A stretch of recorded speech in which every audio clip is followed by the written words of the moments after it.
that shit is the KO. No white lighters till I fuck my 28th up. Welcome to the final episode of Moments with Botlhokwa. In the final episode, we're making pita bread, also known as pocket bread. Now, this bread does not require many ingredients to make this recipe. It just needs flour, yeast, water, and oil. Or you can use olive oil. Either one works perfectly fine. If you've never tried homemade pita, you'll be surprised how easily they come together and how soft and delicious they are. A simple yeast dough is kneaded until smooth, and in about an hour, it's ready to be portioned and rolled out. I bake mine on a pizza stone, but a heavy baking sheet works too. These are so much better than store-bought, and you can stuff them with anything. Until next time. The first thing that you're going to grab is a container that has a lid. Remember that yeast and flour needs a closed environment for it to rise properly. And then a little disclaimer, I'm cooking for myself and a friend, so my ingredients are not going to be the same as your ingredients or measurements. So yeah, just eyeball it, use your gut. Like I always say, in cooking you need to use your gut.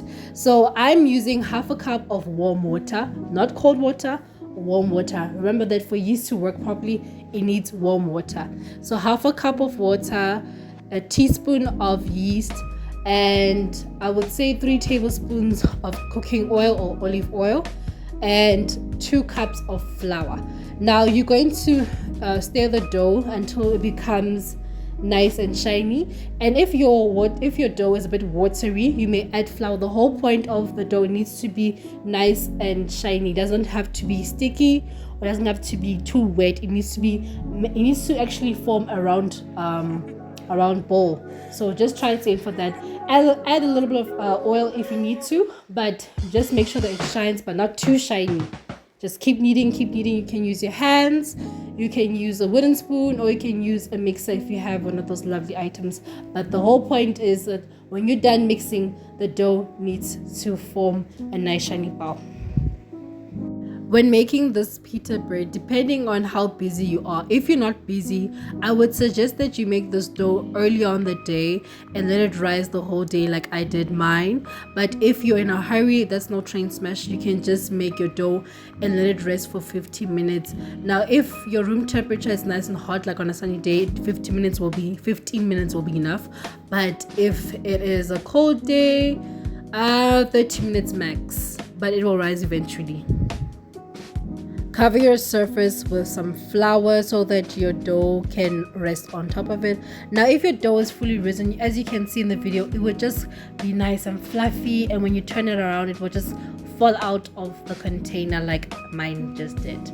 How beautiful. You're gonna add some more flour on top. Now you're gonna knead the dough. Now, as you can see, because I added more flour, my dough doubled in size. So I'm just gonna knead and then cut half of the dough and then use the other half to make my pita bread. And the other one I'll probably make bohobe or dumpling kayon. But that's the beauty of using yeast and flour and not using sugar. You can always make different dishes this particular dough, because if you want to, you can make mdombolo like I just said, or you can also make a pizza, because all you have to just do is just roll it out some more, let it rest, and then you can put it in the oven.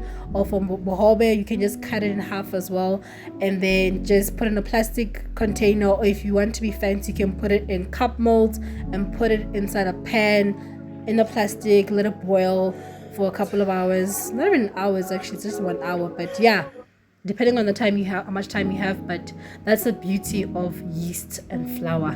Very versatile. Once the dough is out of the container, you're going to knead the dough and then cut it up into many pieces that you want.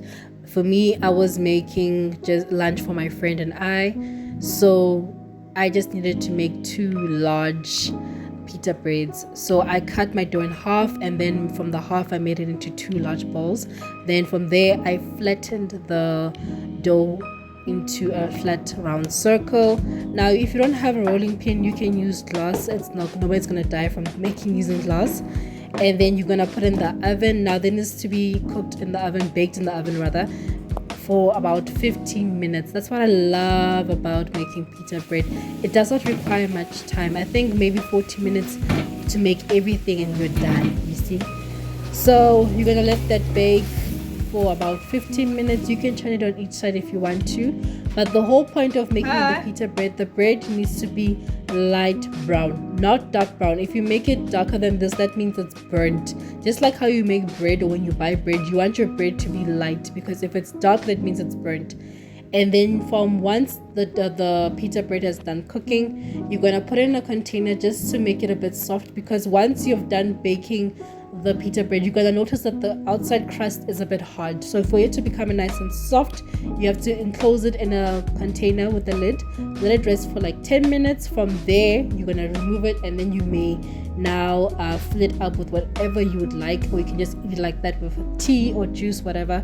But for me, I wanted to make it into like a shawarma vibe. So what I did, I just had some leftover salsa that I made the night before, and then I made chicken breasts. I just cut into cubes, barbecue chicken breasts, and I put cheese. So that's what I did. I filled up mine with all my favorite things. You can fill up with some lettuce, some cucumber, tomato, or you can make a salsa like I did. You can use chicken or you can use beef. Some people even make it with, what is it called, meatballs, and that's actually very nice. Meatballs and some Greek yogurt, some cucumber. You know, you can be creative with the pita. That's what I love about it. So yeah, just do that, fill it up with whatever you want, and then it's ready to be served for lunch, for breakfast, for dinner, whatever you want.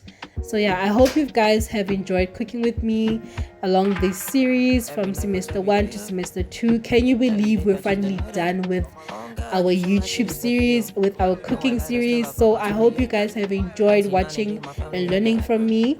Although the initial idea was for us to go and try out restaurants, but unfortunately things did not come to plan, so we just moved with the punches. So yeah, I will catch you guys at my personal channel at Sesi Lelo.